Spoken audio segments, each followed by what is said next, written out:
सहना भवतु सहनो भुनक्तु सह वीर्यं करवावहै तेजस्विनावधीतमस्तु मा विद्विषावहै। ओम शांति शांति शांति।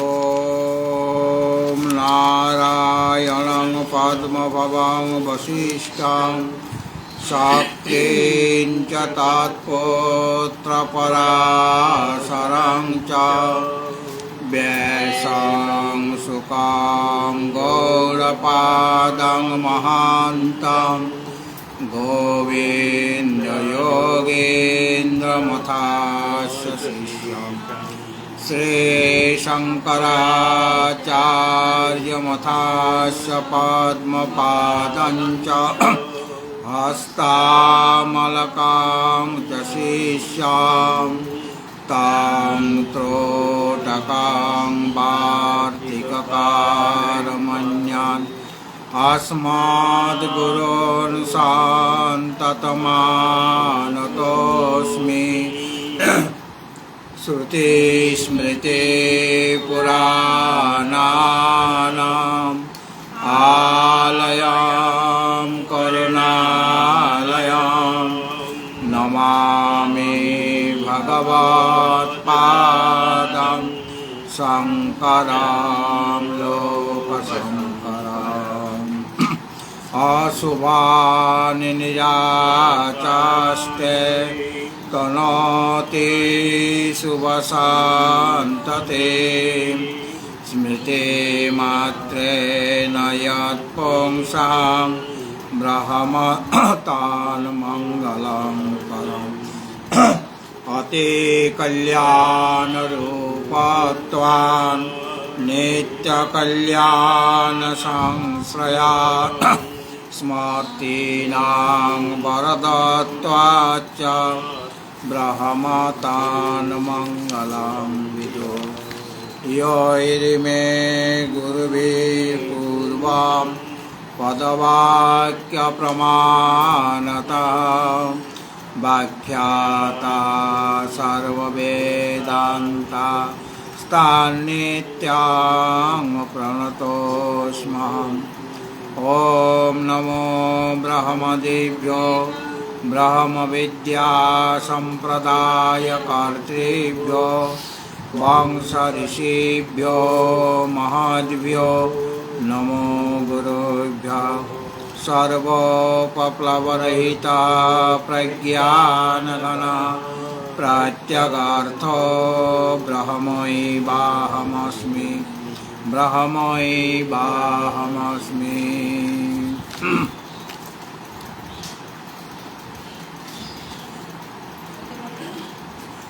পাতা পরে বলছি।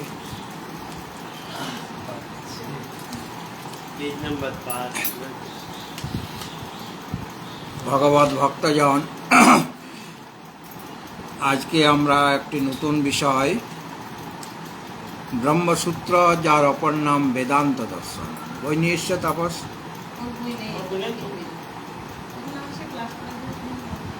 বেদান্ত দর্শন বা ব্রহ্মসূত্র, এটা নিয়ে আলোচনা করা হবে। ব্রহ্মসূত্র যেগুলি, সেই সূত্রগুলি ভগবান ব্যাসদেব রচনা করেছেন এবং তার ভাষ্য রচনা করেছেন আচার্য শঙ্কর। মোট 4টে অধ্যায়। কটা অধ্যায়? 4টে অধ্যায়। প্রত্যেক অধ্যায়ে 4টা করে পাদ। পাদ মানে কোয়ার্টার। পাদ মানে এদিকে তাকাও, এদিকে তাকাও, ওদিকে পেছনে তাকাতে হবে। কোয়ার্টার মানে 1/4। তো প্রত্যেকটা অধ্যায়ের 4টা করে পাঠ। তাহলে মোট কটা পাদ হয়ে গেল? 16টা পাদ হয়ে গেল। প্রত্যেক অধ্যায় ওটা বড় করে পেতে না, বড় করে পেতে না, বড় করে পাতো। তারপর ওটা একটু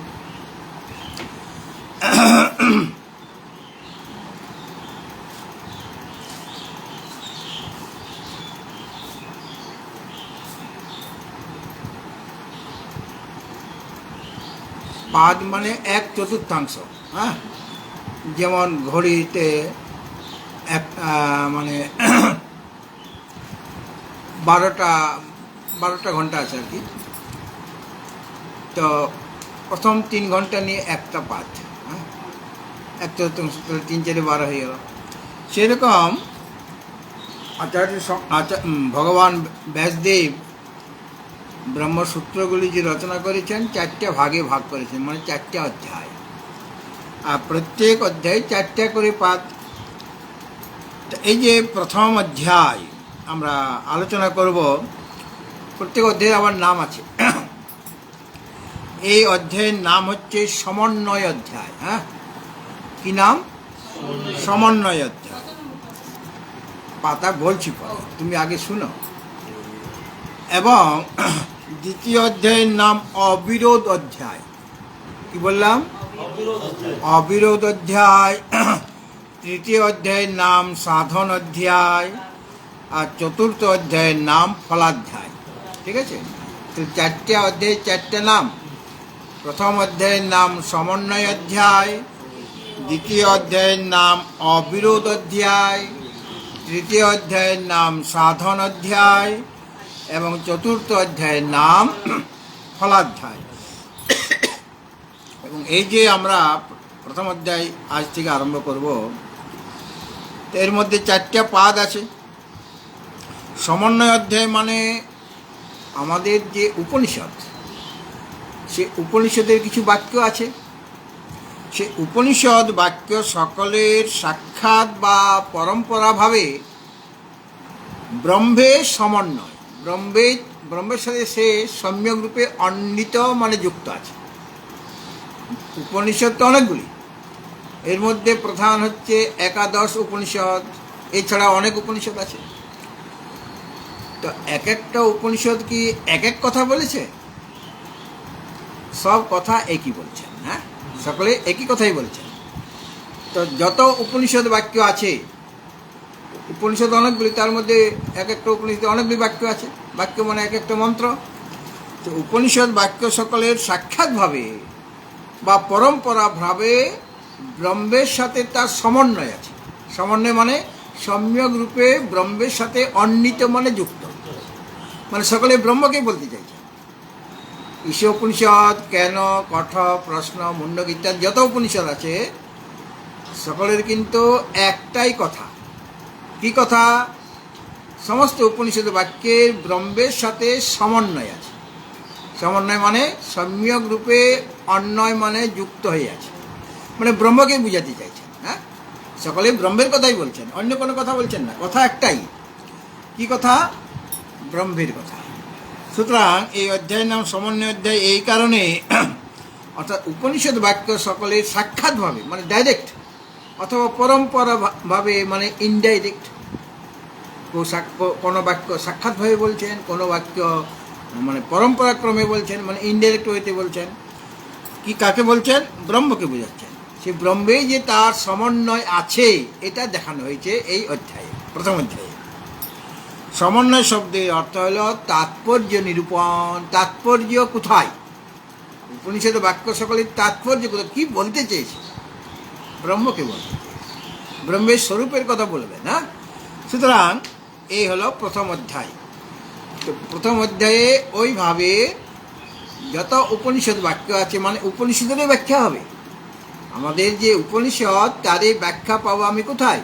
এই ব্রহ্মসূত্রে বা বেদান্ত দর্শন। দুটো নাম, ব্রহ্মসূত্র অথবা বেদান্ত দর্শন। আরও নাম আছে, ধীরে ধীরে তো বলবো।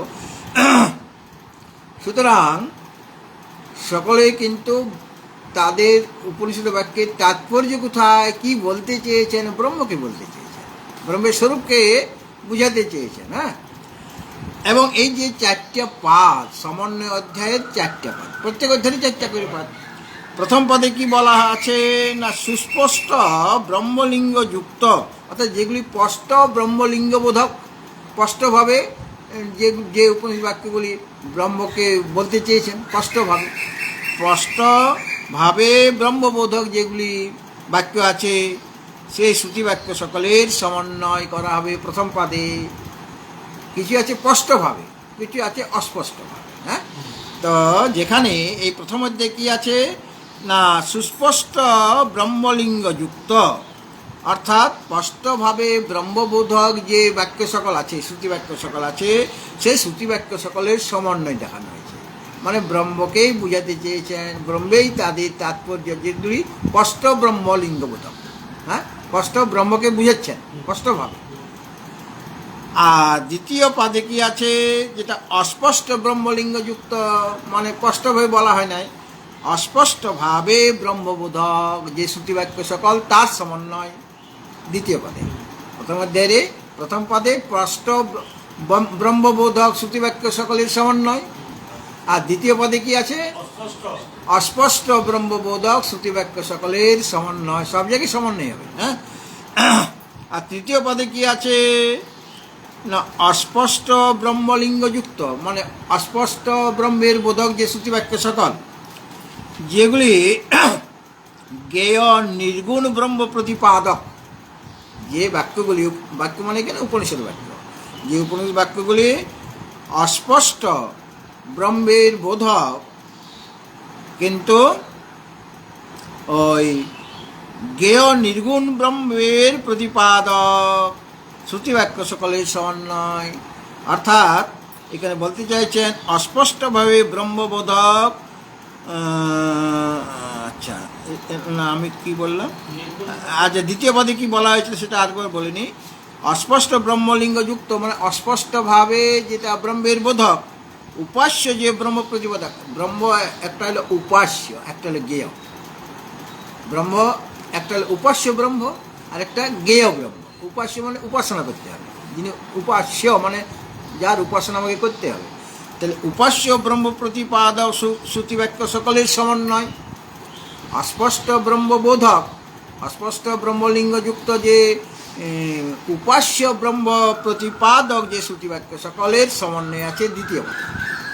আর তৃতীয় পদে কি আছে না অস্পষ্ট ব্রহ্মলিঙ্গযুক্ত যে জ্ঞেয় নির্গুণ ব্রহ্ম, আগে ছিল উপাস্য ব্রহ্মের প্রতিপাদক দ্বিতীয় পদে, আর তৃতীয় পদে আছে অস্পষ্ট ব্রহ্মলিঙ্গযুক্ত যে জ্ঞেয় নির্গুণ ব্রহ্মের প্রতিপাদক যে শ্রুতিবাক্য সকল তার সমন্বয় ওখানে দেখানো হয়েছে। কোথায়? তৃতীয় পদে। আর চতুর্থ পদে সাংখ্যাদি সম্মত, মানে আরও তো দর্শন আছে, আমাদের 6টা আস্তিক দর্শন আছে, ন্যায়, সাংখ্য, বৈশেষিক, যোগ, ন্যায় সাংখ্য যোগ, পূর্ব মীমাংসা আর উত্তর মীমাংসা।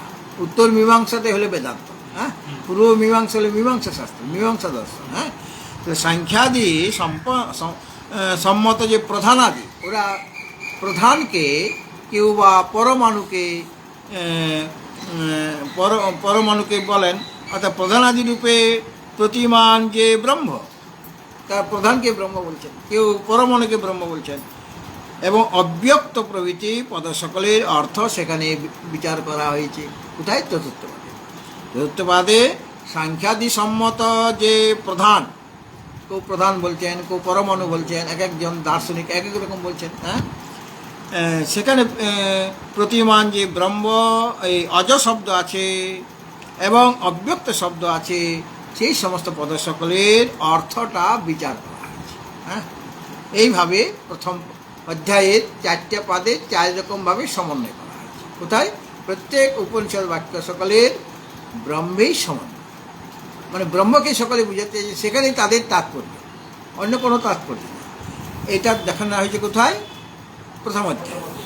তো প্রথম অধ্যায় রচনা করতে গিয়ে প্রথমে আচার্য অধ্যাস ভাষ্য, মানে সূত্রের, মানে আমরা যেমন ভূমিকা তৈরি করি না, কোনো একটা গ্রন্থ রচনা করতে গেলে ভূমিকা তৈরি করতে, সেই গ্রন্থে কি বলা আছে, হ্যাঁ, এই সমস্ত কথাগুলি ভূমিকাতে বলে দেওয়া হয় না। তো আচার্য শঙ্কর প্রথম অধ্যায়ে অধ্যাস ভাষ্য রচনা করেছেন। হ্যাঁ, অধ্যাসটা কি, অধ্যাসের স্বরূপটা কি, এটা সেখানে বলা হয়েছে। এখন তোমরা বার করবে 14 পৃষ্ঠা, 14 পৃষ্ঠা বার করো। এটা হলো অধ্যাস ভাষ্য, বার করেছ? 14 পৃষ্ঠা, ওই আগেরগুলি নয়। 14 পৃষ্ঠা বার করেছ? অধ্যাস ভাষ্য লেখা আছে, তুমি পেয়েছ? আরে তুমি পেয়েছি কিনা বলবে, ধ্যাত না বলবে তো। 14 পৃষ্ঠা বার করো, 14। এই তো তাহলে হাতে বলবো।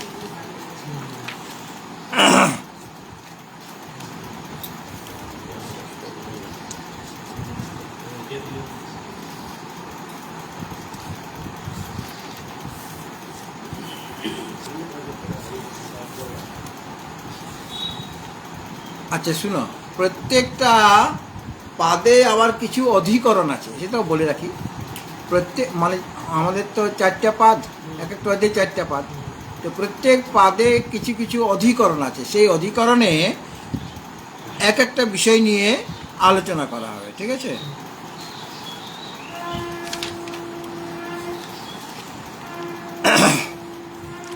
দেখো ভাষ্যটা দেখো। হ্যাঁ, যুষ্মৎ अस्मत् प्रत्यय गोचरयोः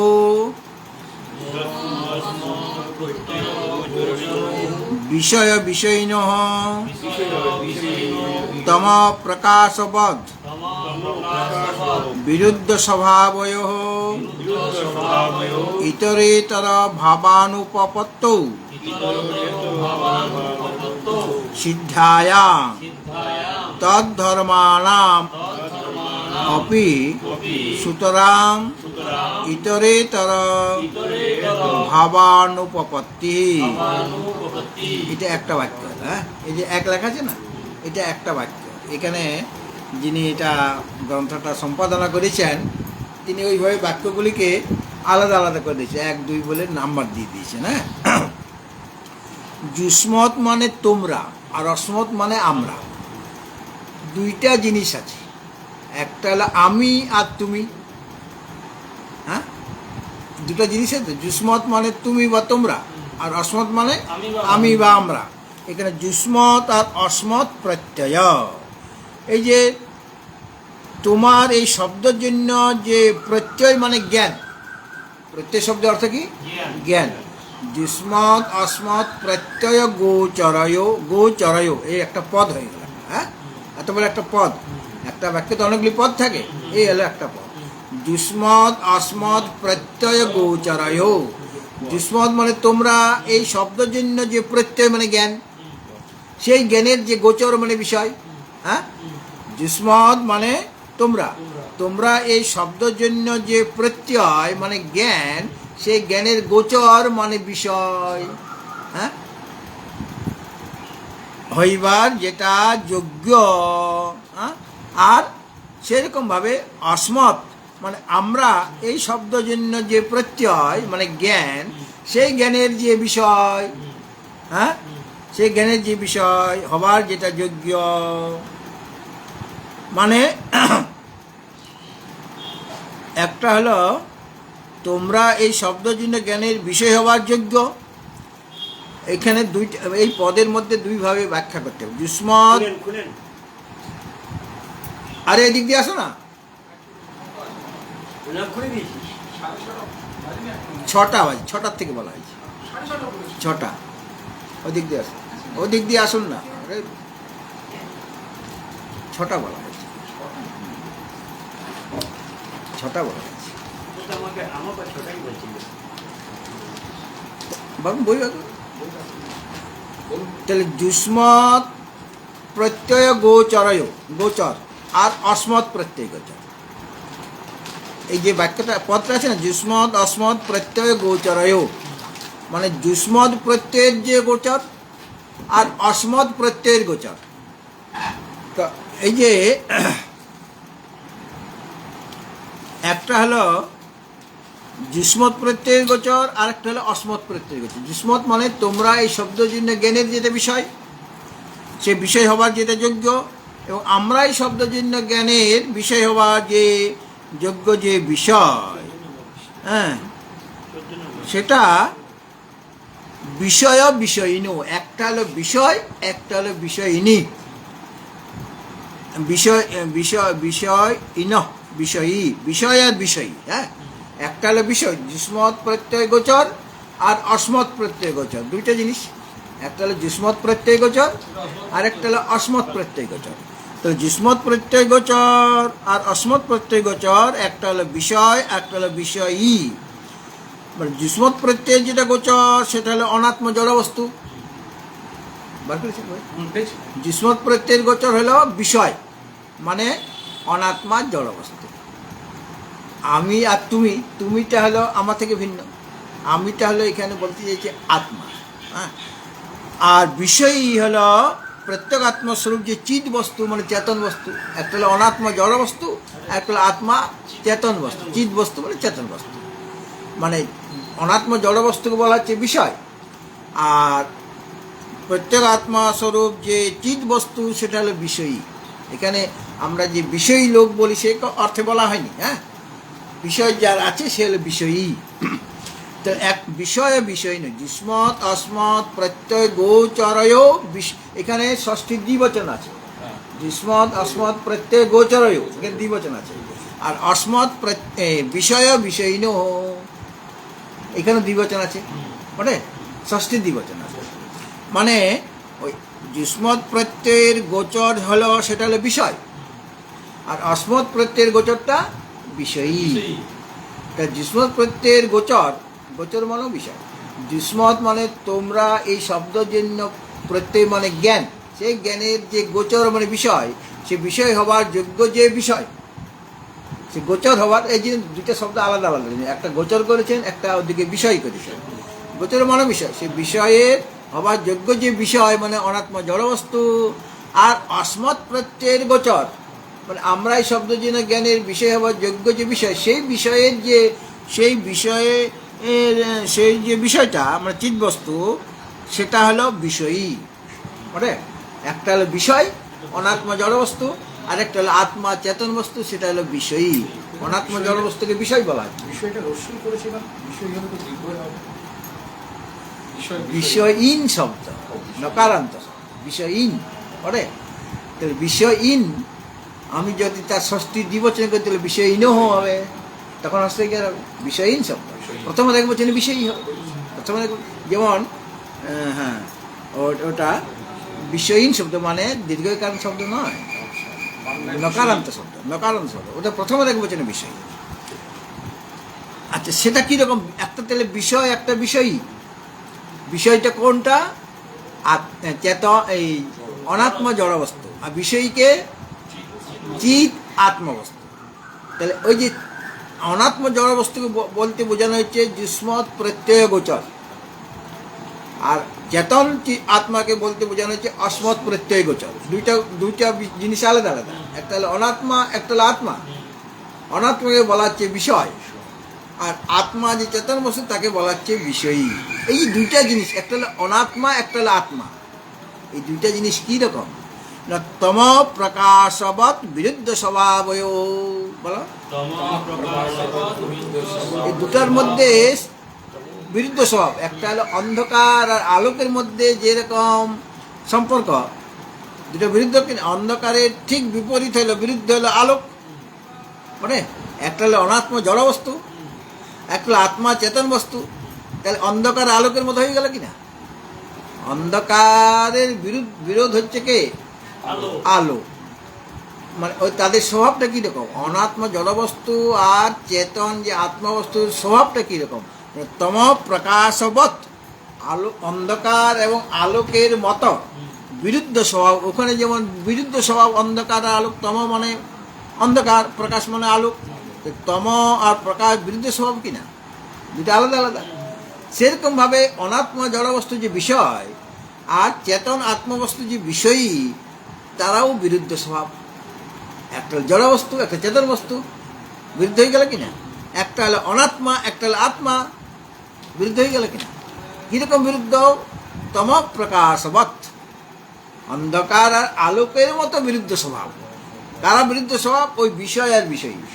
বিষয়টাকে অনাত্মা জড়বস্তু দৃশ্য, আর বিষয়ীকে চেতন আত্মবস্তু। আর বিষয়কে বুঝাবার জন্য বলা হয় যুষ্মৎ প্রত্যয় গোচর, ওখানে ষষ্ঠী দ্বিবচন আছে। যুষ্মৎ প্রত্যয় গোচর আমি বলছি, আর অস্মৎ প্রত্যয় গোচর হলো চেতন আত্মবস্তু। ওটা দুটাকে একসাথে নিয়ে বলা হলো যুষ্মৎ অস্মৎ প্রত্যয় গোচর, মানে দুজনকে ঢুকিয়ে দেওয়া হলো যুষ্মৎ আর অস্মৎ। যদি আমি আলাদা আলাদা করি তাহলে যুষ্মৎ প্রত্যয় গোচর আর অস্মৎ প্রত্যয় গোচর, তাই দুটাকে একসাথে করলে যুষ্মৎ অস্মৎ প্রত্যয় গোচর বিষয় বিষয়ীন, এখানে ষষ্ঠী দ্বিবচন। আর তম প্রকাশবৎ বিরুদ্ধ স্বভাব ষষ্ঠী দ্বিবচন, হ্যাঁ, দুজনের মধ্যে বিরুদ্ধ স্বভাব। এদের মধ্যে ইতরেতর ভাবানুপপত্ত সিদ্ধায়াং, বলো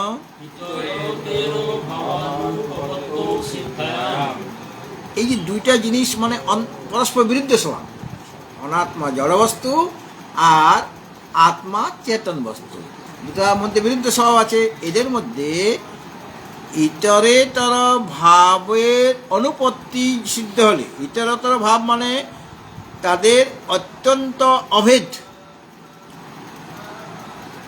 অর্থাৎ তাদাত্ম্যের যুক্তিযুক্ততা সিদ্ধ না হলেও, মানে এদের মধ্যে তো অত্যন্ত বিরুদ্ধ স্বভাব আছে।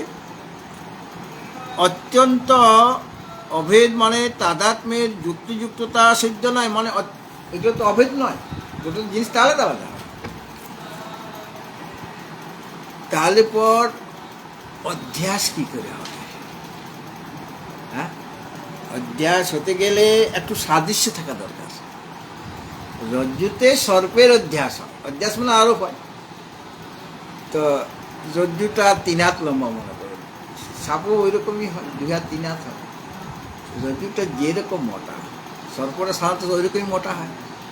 রজ্জুটা এঁকে বেঁকে আছে, সর্প এঁকে বেঁকে থাকে, তাহলে সাদৃশ্য কিছু তো আছে। রজ্জুর মধ্যে কি অন্যের অধ্যাস হয়ে যাবে? হাতির অধ্যাস তো হবে না, সর্পের অধ্যাস হচ্ছে। অথবা ওই মাটির ফাটল হতে পারে, অথবা মালা হতে পারে, যে মালাটা ওইভাবে পড়ে আছে। অনেক সময় রজ্জুটা ওইরকম মালা মতোই থাকে না, তো মালা মনে হচ্ছে এরকম, মানে সাদৃশ্য থাকতে হবে। অধ্যাস হতে গেলে সাদৃশ্য থাকতে হবে, কিন্তু এখানে একদম বিরুদ্ধ স্বভাব। তাহলে কী করে অধ্যাস হবে? এখানে অধ্যাস নিরূপণ করা আছে, অধ্যাস ভাষ্য এটা। ওই যে অধ্যাস হতে গেলে কিছু সাদৃশ্য থাকতে হবে। রজ্জুতে সর্পের অধ্যাসে ওই ঝিনুকের যে ভিতরের দিকটা যে সাদা, বাইরের যে কালো কালো ভাবটা, ঝিনুকের যে বাইরের অংশটা, সেখানে কি রূপার অধ্যাস হয়? ওই ভিতরের জিনিসটা আবার সূর্যের কিরণ পড়তে হবে, তাহলে ওটা তো রূপার মতো ঝকঝক করছে। রূপা সূর্যের কিরণ পড়লে আবার ঝকঝক করবে, ভিতরটা তো সাদা, ঝিনুকের ভিতরের অংশ সাদা কিনা, সেখানে রজতের অধ্যাস হতে পারে, সাদৃশ্য আছে। কিন্তু সেখানে কি সোনার অধ্যাস হবে কি? সোনার সাথে ঝিনুকের ভিতরে যেটা সাদা, আর সোনা কি সাদা হয়? তাহলে সেখানে তো বিরুদ্ধ, একটা সাদা একটা ঝকঝক করছে, হ্যাঁ, গ্লিটারিং, হ্যাঁ, তাহলে সেখানে সোনার অধ্যাস হবে না, রূপার অধ্যাস হতে পারে। বা মানে সাদৃশ্য থাকতে হবে, কিন্তু এখানে কোনো সাদৃশ্য নেই। ইতরতর ভাবের অনুপপত্তি হয়ে যাচ্ছে। উপপত্তি মানে সঙ্গত, আর অনুপপত্তি মানে অসঙ্গত। উপপত্তি মানে সঙ্গত, মানে অধ্যাস সঙ্গত হতে গেলে সাদৃশ্য থাকে, বিরুদ্ধ স্বভাব বলে হবে না, সাদৃশ্য থাকতে হবে। কিন্তু এখানে কোনো সাদৃশ্য নেই। একটা অনাত্মা, এই আত্মা, ওটা জড়, এটা চেতন, একদম বিরুদ্ধ। সাদৃশ্য বলতে তো কিছুই নেই। তাহলে ইতরতর ভাব মানে একটাতে আরেকটা অধ্যাস কী করে হবে? ইতরতর ভাবের অনুপত্তি হয়ে যাচ্ছে, মানে অসঙ্গতি হয়ে যাচ্ছে। এটা সিদ্ধায়াং, এটা সিদ্ধ হলেও সিদ্ধায়াং, এটা মানে সপ্তমীর এক বচন, লতায়াম সিদ্ধায়াম। একটার মধ্যে আরেকটা, ইতর আর ইতর। ইতর মানে অন্য, ইতর যোগ ইতর, ইতরেতর সন্ধি হয়ে গেল। ইতর যোগ ইতর, আর ই মিলে একার হয় কিনা? তাহলে ইতর মানে অন্য, অন্যের মধ্যে অন্যের ভাব, মানে রজ্জুটা সর্ব থেকে অন্য, আর সর্পটা রজ্জু থেকে অন্য। তাহলে ইতর ইতর দুজনে ইতর হলো কিনা? রজ্জুটা ইতর কী করে? সর্প থেকে ইতর, ইতর মানে ভিন্ন। আর সর্পটা রজ্জু থেকে ইতর, এই দুটোর মধ্যে অধ্যাস হচ্ছে। মানে আরোপ হয়ে যাচ্ছে কিনা, রজ্জুতে সর্পের আরোপ হয়ে যাচ্ছে, মানে সাদৃশ্য আছে, বিরুদ্ধে স্বভাব নেই। এমনি তোর মানে ছোট লোক বলে অনেক সময় সবসময় বাংলা অর্থ এখানে বোঝানো যাবে না, সংস্কৃত শব্দ, সংস্কৃত শব্দের ইতর মানে ওই রকম নয়। হ্যাঁ, বাংলা যে ব্যবহারিক আছে সেটা সবসময় নিলে চলবে না। ইতরেতর মানে অন্যের মধ্যে অন্যের ভাব এসে যাচ্ছে, মানে আরও বেশি আছে, সে ভাবের অনুপপত্তি হয়ে যাচ্ছে, মানে উপপত্তি হচ্ছে না, মানে সঙ্গত নয়, কেন বিরুদ্ধ স্বভাব, সঙ্গত নয় কেন বিরুদ্ধ স্বভাব, সাদৃশ্যতা নাই, তম প্রকাশের মধ্যে বিরুদ্ধ স্বভাব, একটা অনাত্মা জড়, একটা চেতনাত্মা, একদম বিরুদ্ধ, একদম সম্পূর্ণ, মানে দুটা মেরু আলাদা আলাদা, উত্তর মেরু দক্ষিণ মেরুর মতো। তো এটা সিদ্ধ, সিদ্ধায়াং মানে সিদ্ধ হলেও ভাবে সপ্তমী, সিদ্ধায়াং মানে সিদ্ধ হলেও মানে অনুপপত্তি হয়ে যাচ্ছে, মানে সঙ্গত নয়, এটার তো ভাব হতে পারে না, তাই তো। এটা সঙ্গত হলেও মানে অসঙ্গত হলেও তদ্ধর্মানাম অপি, আর তাদের যে ধর্ম, মানে রজ্জুতে যেমন সর্পের আরোপ, রজ্জুর ধর্ম সর্পে আরোপিত হচ্ছে কিনা, বা সর্পের ধর্ম রজ্জুতে আরোপিত হয়ে যাচ্ছে, রজ্জুর ধর্ম সর্পে আরোপিত হয়ে যায়। কীরকম ভাবে, সাপটাকে দেখে যদি আমার রজ্জু বলে মনে হয়, উল্টা উল্টা হতে পারে, সাপটা আছে এখানে পড়ে, আমি এটা মনে করছি রজ্জু, সাপে রজ্জুর আরোপ হয়ে গেছে, তাহলে ওই রজ্জুর ধর্মটা সাপে এসে গেছে, ওটাকে আমি রজ্জু মনে করছি। আবার রজ্জুতে সর্পের আরোপ হয়েছে, তখন সর্পের ধর্মটা, ও বিষ আছে, এখন দংশন করবে, এখন ছুটে পালিয়ে যাবে, বা আমাকে দংশন করতে আসবে, তো সর্পের ধর্মটা রজ্জুতে এসে গেছে। একটার ধর্ম আরেকটাতে এসে যাওয়া, যেমন একটা আরেকটাতে আরোপ হচ্ছে, রজ্জুর মধ্যে সর্পের আরোপ হচ্ছে, সেরকমভাবে সর্পের যে ধর্ম সেটা রজ্জুর মধ্যে এসে যাচ্ছে, তদ্ধর্ম না, অথবা রজ্জুর ধর্মটা সর্পে এসে যাচ্ছে, এই জন্য তদ্ধর্মানাম অপি, তাদের যে ধর্ম, মানে একটা একটা অনাত্ম জড় বস্তু মনে রাখতে হবে, একটা চেতন আত্মবস্তু, মানে এটাতে মানে আত্মাতে বা অনাত্মাতে আত্মার আরোপ কী করে হবে, বিরুদ্ধ স্বভাব, বা চেতনের যে ধর্ম সেটা অনাত্মাতে কী করে আসবে, বিরুদ্ধ স্বভাব বলে সাদৃশ্য কিছুই নাই, সেরকম অনাত্মার ধর্ম কী করে আত্মাতে আসবে, দুটো পরস্পর ইতরেতর। অপি সুতরাং, সুতরাং মানে এই কারণে, হ্যাঁ, অর্থাৎ তাদের মানে একটা জড়তা, মানে অনাত্ম জড় বস্তু তার ধর্ম হচ্ছে জড়তা, আর চিৎ বস্তু তার ধর্ম হচ্ছে চেতনতা বা চৈতন্য। তাহলে দুটা কী করে, ওটা দুটো ধর্ম দুটো আলাদা আলাদা, তাই একটা ধর্ম আরেকটাতে কী করে আরোপ হবে, বিরুদ্ধ স্বভাব বলে। সুতরাং ইতরেতর ভাব মানে একটা ধর্মীতে অপর ধর্মীর ধর্ম সকলের সংসর্গ, মানে ধর্ম যার আছে সে হলো ধর্মী, অনাত্ম জড়বস্তু হলো ধর্মী, চেতন আত্মা হলো ধর্মী, তার যে ধর্ম, অনাত্ম জড়বস্তু হলো ধর্মী, তার ধর্ম কি না জড়তা, হ্যাঁ, আর চেতন যে আত্মবস্তু ধর্মী, তার ধর্ম কি চেতনতা। চেতনতা রূপ যে ধর্ম, ধর্ম যার আছে তাকে বলা হচ্ছে ধর্মী। তাহলে অনাত্ম জড়বস্তু ধর্মী, তার ধর্ম আছে কি জড়তা, ধর্ম যা আছে সে ব্যক্তিকে ধর্মী বলা। আর চেতন আত্মবস্তু ধর্মী, তার ধর্ম আছে কি চেতনতা। তাহলে একটা ধর্মীর যে ধর্ম আরেকটাতে, আরেক ধর্মীতে কি করে যাবে, মানে অনাত্ম জড়বস্তুরূপ যে ধর্মী, তার যে ধর্ম যে জড়তা, সেটা চেতন আত্মবস্তুতে কী করে যাবে, আর চেতন আত্মবস্তুরূপ যে ধর্মী, তার যে ধর্ম চেতনতা, সেটা অনাত্ম বস্তুতে কী করে যাবে, ধর্মীতে কী করে সংসর্গ মানে সম্পর্ক হবে। সুতরাং ইতরেতর ভাবানুপপত্তি, হ্যাঁ, এই জন্য ইতরেতর ভাবানুপত্তি মানে তাদের, সুতরাং মানে সে হেতু, হ্যাঁ, সুতরাং মানে সে হেতু, সেই কারণে আমরা যেটাকে বাংলাতে অতএব বলি, সুতরাং মানে অতএব বলি, এখানেও সেই হেতু, সুতরাং মানে সেই হেতু, মানে সেই কারণে ইতরেতর ভাবানুপত্তি, ওই যে দুইটা ধর্মী, দুটো ধর্মী কে অনাত্ম জড়বস্তু একটা ধর্মী, আরেকটা আত্ম চেতন আত্মবস্তু একটা ধর্মী। এই দুইটা ধর্মীর দ্বয়ের যে তাদের ইতরতর ভাব, মানে একটাতে আরেকটার যে ভাব এসে যাওয়া, মানে আরোপ হওয়া বা অধ্যাস হওয়া, কেননা তাদের তো ইতরতর ভাব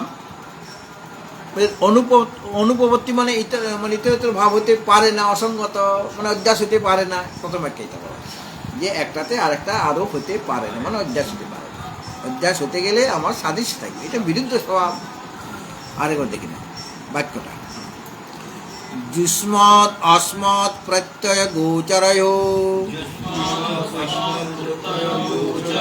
বিষয় বিষয়ীন। আচ্ছা, ষষ্ঠীর দ্বিবচন কিন্তু বলছি, হ্যাঁ ষষ্ঠীর দ্বিবচন, হ্যাঁ ঠিক আছে। আর এখানে ষষ্ঠীর দ্বিবচন, সবগুলি ষষ্ঠী দ্বিবচন। তম প্রকাশবৎ বিরুদ্ধ স্বভাবয়, এই অবধি ষষ্ঠী বিভক্তি রইল, হ্যাঁ। তারপরে সপ্তমী বিভক্তি বলা হচ্ছে, ইতরেতর ভাবানুপপত্তৌ সিদ্ধায়াম। এদের মধ্যে ইতরেতর ভাবার অনুপত্তি মানে অসঙ্গতি সিদ্ধ হলো। কেন? বিরুদ্ধ স্বভাব বলে, হ্যাঁ। পরস্পর ভাব, মানে তারা একটাতে আরেকটা আরোপ হতে পারে না, বা একটা ধর্ম আরেকটাতে আরোপিত হতে পারে না। এইটা যখন সিদ্ধ হয়ে গেল, এবং তদ্ধর্ম তাদের ধর্মী দুটার যে ধর্ম সকল চেতনতা জড়তা, সেটাও ইতরতর ভাবানুপত্তি হয়ে যাবে, হ্যাঁ। ধর্মেরও হবে। ধর্মীর যখন আরোপ হতে পারছে না, অধ্যাস হতে পারছে না, তখন তাদের যে ধর্মগুলি, একটা ধর্ম আরেকটা ধর্মীতে আসতে পারবে না। এটা অনুপপত্তি হচ্ছে, ইতরতর ভাবের অনুপপত্তি, মানে পরস্পর ভাবটা আসছে না, মানে একটাতে আরেকটা আরোপ হতে পারছে না। এটা অনুপপত্তি, মানে অসঙ্গতি হচ্ছে, মানে অধ্যাস হতে পারে না। অধ্যাস হওয়ার যেটা প্রয়োজন, যে কারণ প্রয়োজন, সেটা নাই। কি নাই? সাদৃশ্য, বিরুদ্ধ স্বভাব আছে, যেটা অধ্যাসে, মানে একটাতে আরেকটা, একটা মানুষ দেখে কি আমি বলবো এটা হাতি? আর ভয় কি? একটা যে মনে করো স্থানু মানে কাঠের গুঁড়িটা, যেটা 3 হাত বা 3.5 হাত আছে, জঙ্গলে দেখছি, তাকে দেখে আমি মানুষ বলে ভ্রম করতে পারি। স্থানুর বা পুরুষও বা ভ্রম হয়েছে কিনা? তাহলে স্থানুতে পুরুষের আরোপ হয়ে গেছে। আবার একজন সত্যিকারের মানুষ দাঁড়িয়ে আছে, তাকে আমি মনে করছি স্থানু, এরকম হতে পারে। কারণ সেখানে সাদৃশ্য, সেও 3.5 হাত, এই ব্যক্তিও 3.5 হাত, সেও যেরকম মোটা মানুষটা, সেরকম কাঠের গুঁড়িটাও মোটা, হ্যাঁ। সেখানে সাদৃশ্য আছে তো। কিন্তু একটা স্থানু থেকে হাতির ইয়ে হবে, বা তিমিটা ওখানে দাঁড়িয়ে, একটা তিমি মাছ বা হাঙ্গর দাঁড়িয়ে আছে, এটা কি হয়? কি হয় না? কারণ সেখানে বিরুদ্ধ আছে, সাদৃশ্য তো নাই। বিরুদ্ধ স্বভাব হলে অধ্যাস হতে পারে, সেটা এই প্রথম বাক্যটা, ঠিক আছে। প্রথম বাক্য বোঝানো হয়েছে, ইত্যত অস্মৎ প্রত্যয় গোচরে বিষয়িনী। বলো,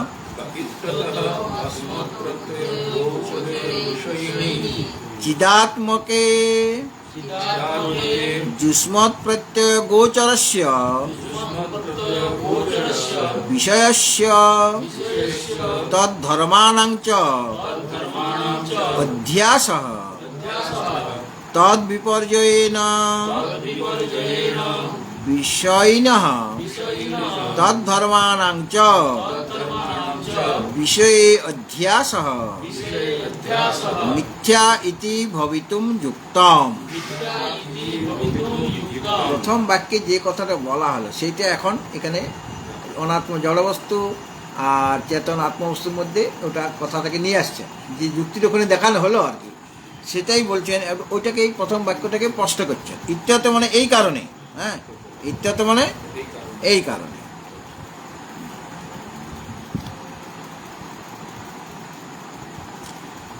অস্মৎ প্রত্যয় গোচরে বিষয়নি চিদাত্মকে।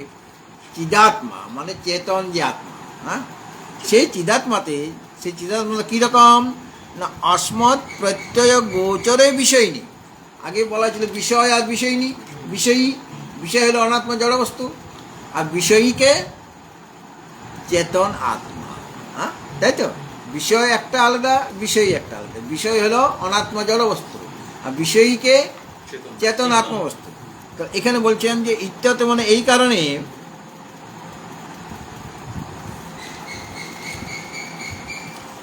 কারণে অস্মৎ প্রত্যয় গোচরে বিষয়িনী চিদাত্মকে, অস্মৎ প্রত্যয়ের গোচর যে বিষয়টাকে চিদাত্মা, বুঝেছে? অস্মৎ প্রত্যয়ের গোচর, অস্মৎ মানে আমরা এই শব্দচিহ্ন জ্ঞানের যে বিষয়, হ্যাঁ, সেটা হলো অস্মৎ প্রত্যয় গোচর। সেই গোচরটাকে বিষয়িনী মানে এখানে সপ্তমীর এক গোচর। হ্যাঁ, শব্দটা বিষয়ীন নকারান্ত, তার সপ্তমীর এক বচনে কি হবে? বিষয়িনী। ঠিক আছে, তাহলে এখানে অস্মৎ প্রত্যেক গোচরে সপ্তমী বিভক্তি আছে। অস্মৎ প্রত্যেক গোচরে বিষয়িনী সপ্তমী বিভক্তি, চিদাত্মকে ওই যে সপ্তমী বিভক্তি আছে, মানে অস্মৎ প্রত্যয়ের গোচর যে চিদাত্মা স্বরূপ যে বিষয়ী, সেই বিষয়ীতে সপ্তমী আছে, সেই বিষয়ীতে যুষ্মৎ প্রত্যয় গোচরস্য, বলো বিষয়স্য। তো যুষ্মৎ প্রত্যয়ের গোচরকে যে বিষয়টাকে অনাত্মা জড়বস্তু, তাহলে আগে ছিল সপ্তমী বিভক্তি। সপ্তমী বিভক্তি মানে অস্মৎ প্রত্যয়ের গোচর বিষয়ী যে চিদাত্মা, সেই চিদাত্মাতে মানে চেতন আত্মাতে যুষ্মৎ প্রত্যয়ের গোচর বিষয় যে অনাত্মা জড়বস্তু, এখন ষষ্ঠী বিভক্তি আছে। হ্যাঁ, তার ওই যে অনাত্মা চেতন আত্মাতে অনাত্মা জড়বস্তুর অধ্যাস কি করে হবে? হ্যাঁ, ওইটা ওখানে ওখানে প্রথম বাক্যে যে যুক্তিটা দেখানো হয়েছিল, সেই যুক্তি বলে বলছেন যে একটা হলো তো যুষ্মৎ প্রত্যয় গোচর বিষয়, আর অস্মৎ প্রত্যয় গোচর হলো বিষয়ী। যুষ্মৎ প্রত্যয় গোচর বিষয় সেটা হলো অনাত্মা জড়বস্তু, আর অস্মৎ প্রত্যয়ের গোচর যে বিষয়ী সেটা চেতন আত্মা, তাই তো? এখন বলছেন যে ওই যে যেটা অস্মৎ প্রত্যয়ের গোচর যে বিষয়ী, যাকে চেতন আত্মা বলছে, সেই চেতন আত্মাতে যুষ্মৎ প্রত্যয়ের গোচর বিষয় যে অনাত্মা জড় বস্তুর ষষ্ঠী ব্যক্তি আছে, তার অধ্যাস কি করে হবে সেটা পরে লাইনের সাথে যুক্ত হবে। হ্যাঁ, মানে অর্থটা ওইরকম হবে। তার ওই বিষয় মানে অনাত্মা জড় বস্তুর অধ্যাস কি করে হবে, মানে অনাত্মা চেতন আত্মাতে অনাত্মা জড়বস্তুর অধ্যাসটা কি করে হবে, মানে বোঝা হয়েছে? ওটাকে বোঝাবার জন্য বিশেষণগুলি দেওয়া হয়েছে। মানে চিদাত্মা কীরকম, অস্মৎ প্রত্যয় গোচর, এই হলো একটা বিশেষণ। অস্মৎ প্রত্যয় গোচরে চিদাত্মার বিশেষণ কি হলো, দুইটা দেওয়া হয়েছে। একটা হলো অস্মৎ প্রত্যয় গোচরে সপ্তমী বিভক্তি, আরেকটা হলো বিষয়িনী সপ্তমী বিভক্তি। তাহলে চিদাত্মাটা কীরকম না, অস্মৎ প্রত্যয়ের গোচর এবং বিষয়িনী যে চিদাত্মা, সেই চিদাত্মাতে অস্মৎ প্রত্যয়ের গোচর বিষয় যে অনাত্মা জড়বস্তুর অধ্যাস কিভাবে সম্ভব, কেন বিরুদ্ধ স্বভাব। হ্যাঁ, ঠিক সেরকমভাবে তদ্ধর্মানাং মানে দুজন ধর্মী আছে। একটা হলো চেতন আত্মা ধর্মী একজন, আর এই যেমন অনাত্মা জড়বস্তু একটা ধর্মী। তাদের দুজনের দুটা ধর্ম আলাদা আলাদা, সেটাও বিরুদ্ধ স্বভাব। একটা হলো অনাত্মা জড়বস্তু, তার ধর্ম হলো জড়তা, আরেকটা চেতন আত্মবস্তু, তার ধর্ম হলো চেতনতা বা চৈতন্য। তদ্ধর্ম না মানে ধর্মীর একটা ধর্মীতে আরেকটা ধর্মীর আরোপ হতে পারছে না, বিরুদ্ধ স্বভাব। তাহলে তাদের যে ধর্মটা, ধর্মীর একটা ধর্মীর মানে চেতন আত্মা একটা ধর্মী, তার মধ্যে আরেকটা ধর্মী যে অনাত্মা জড়বস্তুর অধ্যাস হতে পারছে না। তাহলে পর ওই ধর্মী সকলের যে ধর্ম, চেতন আত্মার যে ধর্ম চেতনতা, সেটা কি করে অনাত্মা জড়বস্তুর রূপ যে বিষয়, তাতে কি করে অধ্যাস হবে? ঠিক সেরকমভাবে অনাত্মা জড়বস্তুর ধর্ম যে জড়তা, সেটা চেতন আত্মরূপ ধর্মীতে কি করে অধ্যাস হবে? এই জন্য বললেন তদ্ধর্মানাঞ্চ অধ্যাস। আর তদ বিপর্যয়েন মানে ওটা প্রথমটা বলা হলো, মানে বিষয় যে চিদাত্মা, তাতে বিষয় যে অনাত্ম জড়বস্তু এবং তার ধর্মের অধ্যাস কী করে হবে, আর তদ্বিপর্যয়ের তদ্বিপরীতভাবে আগে চিদাত্মাতে সপ্তমী বিভক্তি ছিল আর অনাত্ম জড়বস্তুতে ষষ্ঠী বিভক্তি ছিল, এখন তার বিপরীত হচ্ছে তদ্বিপর্যয়, মানে তদ্বিপরীত মানে ঠিক উল্টো হয়ে গেল এখন। মানে অসমত প্রত্যয়ের তদ্বিপর্যয় মানে বিষয় না তদ্ধর্মানাঙ্ক, বিষয়ী হলো চেতনাত্মা, ছেলে বিষয়ী, এখানে ষষ্ঠী ব্যক্তি আছে, সে বিষয়ী না আর তদ্ধর্মানাঙ্ক, বিষয়ীর ধর্ম কি চেতনতা, হ্যাঁ বিষয়ীর ধর্ম কি চেতনাত্মা, সেই বিষয়ী না মানে বিষয়ী যে চেতনাত্মা এবং তার ধর্ম যে চেতনতা, সেটা বিষয় মানে জড়বস্তু, তাতে অধ্যাস কি করে সম্ভব, সেটা মিথ্যা ইতি ভবিতুম যুক্তম, ওটা মিথ্যা মানে হতে পারে না, ওটা মিথ্যা হওয়াই উচিত, যেহেতু অধ্যাসের সামগ্রী নাই, অধ্যাস হওয়ার মতো কোনো কারণ দেখা যাচ্ছে না, তাহলে কী করে অধ্যাসটা হবে, অধ্যাস হতেই পারে না। বুঝাইছে? এটা দ্বিতীয় বাক্য, মানে প্রথম বাক্যে যে যুক্তিটা দেখানো কী কারণে অধ্যাস হতে পারছে না, কী কারণে অধ্যাস হয় না, সেইটা এখানে বিষয়তে লাগিয়ে দেওয়া হলো। হ্যাঁ, বিষয়কে চেতনাত্মা আর বিষয়টাকে অনাত্মা জড়বস্তু। তো এইটা দেখা আরেকবার বাক্যটা 2 নম্বর বাক্যটা বলো। ইত্যত অস্মৎ প্রত্যয় গোচরে বিষয়িনী চিদাত্মকে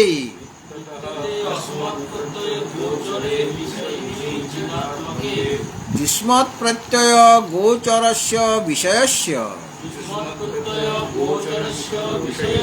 তদ্ধর্মানাং চ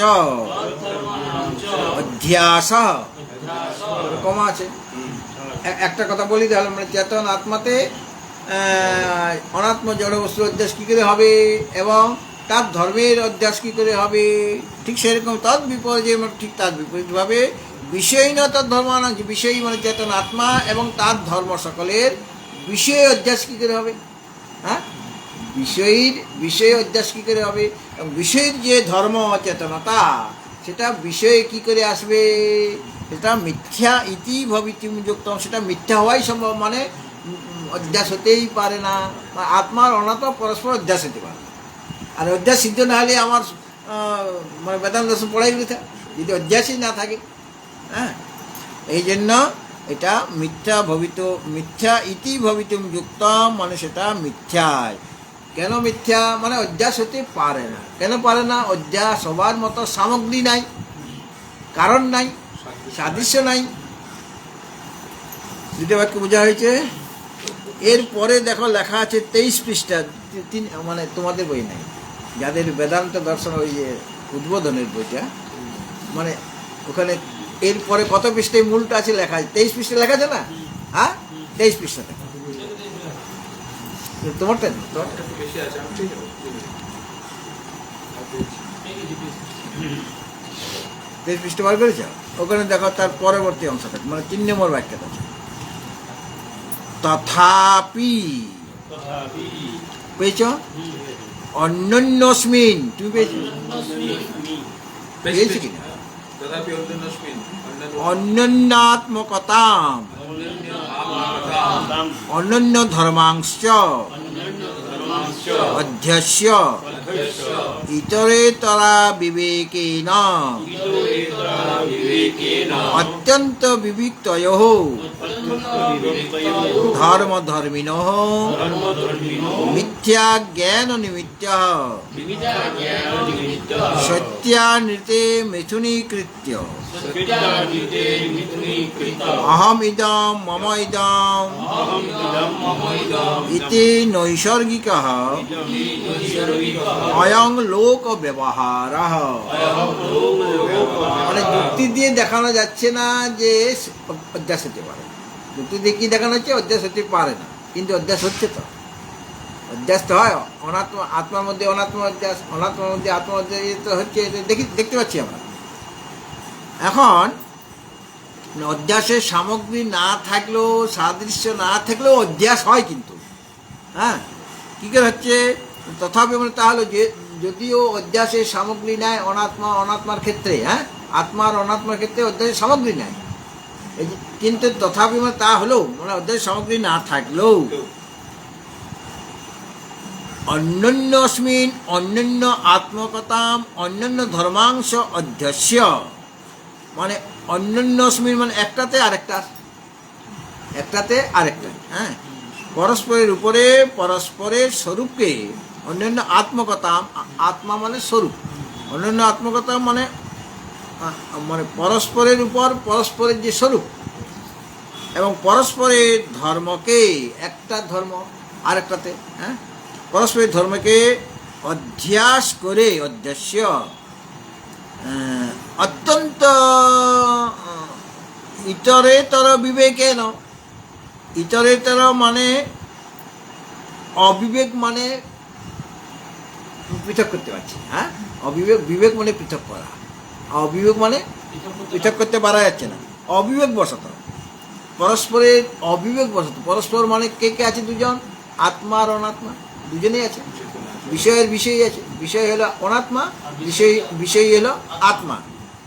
এই যে আত্মা অনাত্মার মধ্যে ভেদজ্ঞানের অভাব বশত দুটাকে ভেদ করতে পারছি না, হ্যাঁ, অবিবেক বশত, আত্মা অনাত্মার মধ্যে ভেদজ্ঞানের অভাব বশত, অবিবেক বশত মানে আত্মা অনাত্মার মধ্যে অভেদ জ্ঞানের অভাব বশত অত্যন্ত বিবিক্ত, বিবিক্ত মানে পৃথক, ভিন্ন, বিবিক্ত মানে পৃথক, ভিন্ন ভিন্ন, বিভক্ত আলাদা, বিবেক হলো পৃথক করা, আর বিবিক্ত মানে মানে দুটা আলাদা, দুইটা জিনিস আলাদা, অত্যন্ত বিবিক্ত মানে দুইটা জিনিস তো মানে বিরুদ্ধ সব কিনা, একটা হলো আত্মা, একটা হলো অনাত্মা, একটা জড়, একটা চেতন, তাহলে অত্যন্ত বিবিক্ত হলো কিনা, দুইটা অত্যন্ত ভিন্ন, দুইটা বিবিক্ত মানে ভিন্ন, আর বিবেক মানে পৃথক করা, সেখান থেকে বিভক্ত শব্দটা এসেছে, যে বিভক্ত শব্দের অর্থ হলো ভিন্ন, অত্যন্ত বিভক্ত, এখানে ষষ্ঠী দ্বিবচন আছে, অত্যন্ত বিভক্ত মানে অত্যন্ত ভিন্ন, কে কে, আত্মা আর অনাত্মা অত্যন্ত ভিন্ন কিনা, আত্মা হলো চেতন, অনাত্মা হলো জড়, তাহলে অত্যন্ত বিভক্ত মানে অত্যন্ত ভিন্ন, একটার মধ্যে কি আছে না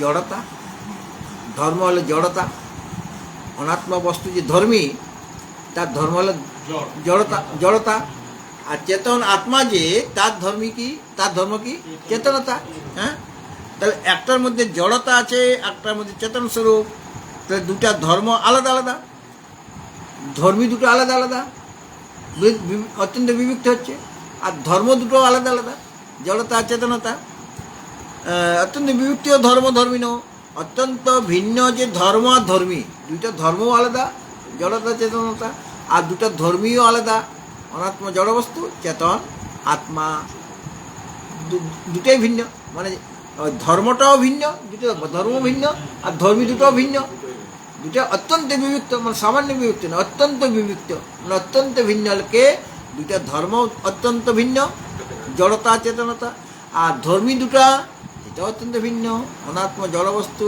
চেতন আত্মা বস্তু, সেখানে অত্যন্ত বিভক্ত মানে অত্যন্ত ভিন্ন যে ধর্ম আর ধর্মী দুজন রয়েছে, ধর্মী দুজন আর ধর্ম দুজন, ধর্ম দুটা, এদের যথাক্রমে মিথ্যা জ্ঞান নিমিত্ত, অর্থাৎ মানে মানে দুটা ধর্ম হলো জড়তা চেতন, আর তাদের আশ্রয় হলো ওই দুইটা ধর্মী, মানে অনাত্মা জড়বস্তু আর চেতন আত্মবস্তু, সেটা মিথ্যা অজ্ঞান নিমিত্ত, মিথ্যা জ্ঞান নিমিত্ত আছে না, ওটা হলো মিথ্যা অজ্ঞান নিমিত্ত, মিথ্যা অজ্ঞান বশত, অজ্ঞান রূপ মিথ্যা অজ্ঞান, অজ্ঞানটাকে মিথ্যা বলা হচ্ছে, মানে অনির্বচনীয়, হ্যাঁ, মিথ্যা অজ্ঞান, অজ্ঞানটা কিরকম মিথ্যা, মিথ্যা মানে অনির্বচনীয়, যেটাকে মানে অজ্ঞানটা তো আছে কিন্তু কীরকম, মানে সেটা আগে বেদনা স্যার বলেছেন, সেটা সৎ রূপে বলা যায় না, অসৎ রূপে বলা যায় না, এটা একটা অনির্বচনীয় ভাববস্তু, হ্যাঁ, তাহলে মিথ্যা জ্ঞান নিমিত্ত, মিথ্যা অজ্ঞান বশত, মানে অজ্ঞান রূপ মিথ্যা, মিথ্যা মানে যেটা অনির্বচন, অজ্ঞানটা কীরকম, অজ্ঞানকে মিথ্যা বলা হচ্ছে, মানে ওটা অনির্বচন, মানে নির্বাচন করা, বাক্যের দ্বারা নির্বাচন করা বলা যাচ্ছে না, এই জন্য মিথ্যা, মিথ্যা অজ্ঞান বশত, মানে এখানে বলা হয়েছে না মিথ্যা জ্ঞান নিমিত্ত, মানে মিথ্যা জ্ঞান বশত, নিমিত্ত মানে বশত। তো মিথ্যা জ্ঞান বশত মানে অজ্ঞান রূপ যে মিথ্যা মানে অনির্বচনীয়, সে অনির্বচনীয় অজ্ঞান বশত। মিথ্যা জ্ঞান নিমিত্ত মানে অনির্বচনীয় অজ্ঞান বশত কি হচ্ছে না সত্যানৃতে মিথুনীকৃত। সত্য আর অনৃত, অনৃত মানে মিথ্যা, ঋত মানে সত্য, ন ঋত অনৃত। সত্যানৃতে দ্বিবচন আছে, হ্যাঁ, এই যে সত্যানৃতে হয়ে গেছে। দুটো জিনিস আছে, সত্য আর অনৃত মানে সত্য আর মিথ্যা, এই দুটাকে মিথুনীকৃত্য। সত্য বস্তু আছে আর মিথ্যা বস্তু আছে, এই দুটাকে মিথুনীকৃত্য মানে একীভূত করে। হ্যাঁ, অনাত্মা আর আত্মরূপ যে ধর্মীদ্বয়, এবং সেই ধর্মীদ্বয়কে অবলম্বন করে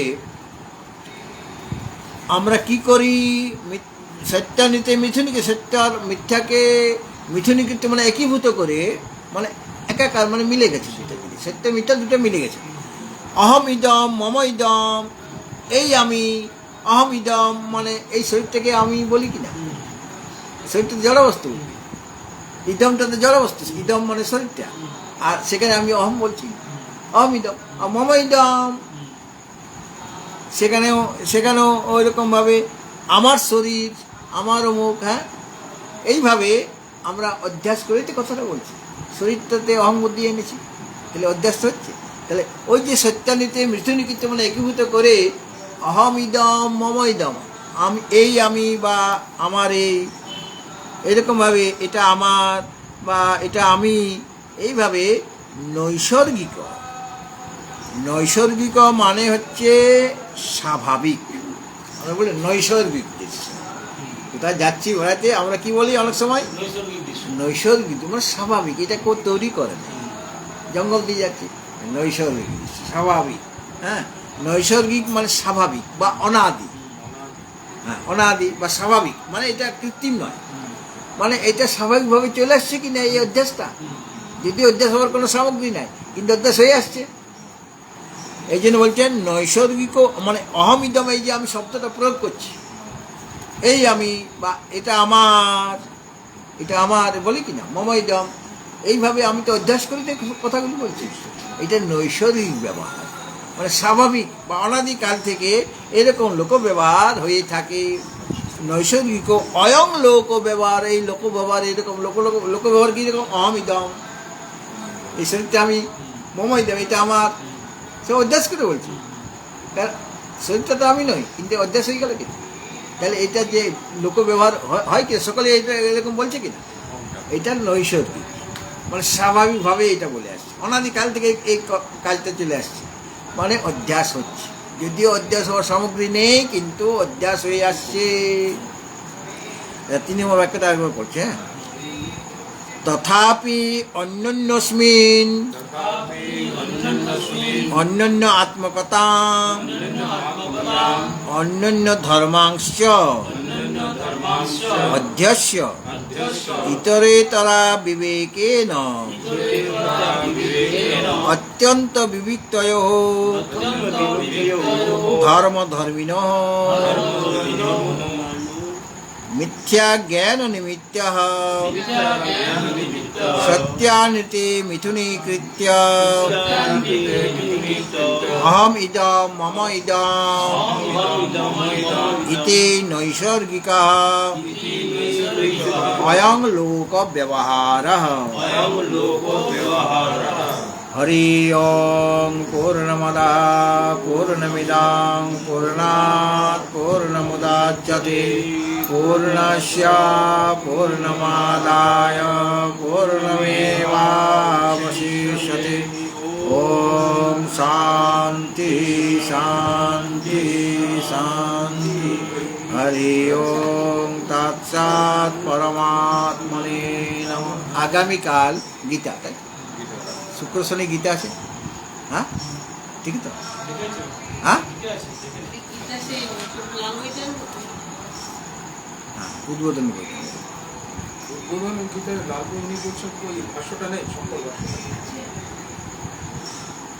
শঙ্কর ভাষ্যটা আমি অন্যরকম ভাবে বলবো। এইটাই এমনি বই আছে